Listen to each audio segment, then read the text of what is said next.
សួស្តីពុកម៉ែបងប្អូននេះគឺជាសកម្មភាពលុបជើងតាំងបាទលុបជើងតាំងរោងចក្រឃ្លាំងបាទស្រុកយើងហៅឃ្លាំងហ្នឹងណាហើយឃ្លាំងនេះផងដែរមានទំហំ50ម៉ែត្រគុណនឹង200ម៉ែត្រ50ម៉ែត្រគុណ200ម៉ែត្រហើយកម្ពស់ឃ្លាំងនេះកម្ពស់8ម៉ែត្រទម្លាតអក្សរនីមួយមានប្រវែង6ម៉ែត្រ3តឹកបាទបើមើលធំណាស់បងប្អូនហើយឃ្លាំងខណ្ឌចែកពី2ទៅដូច2អគារអញ្ចឹង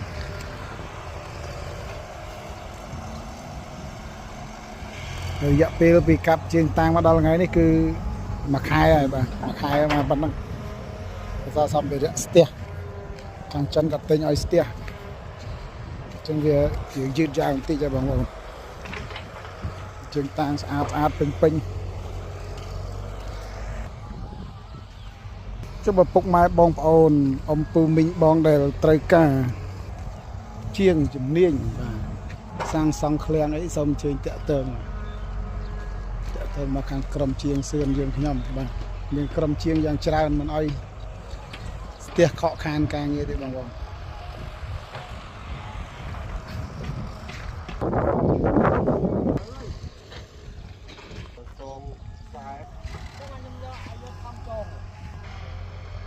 ក្រុមមេជាងជំនាញតែគាត់ថាយើងកង់គ្នាបន្តិច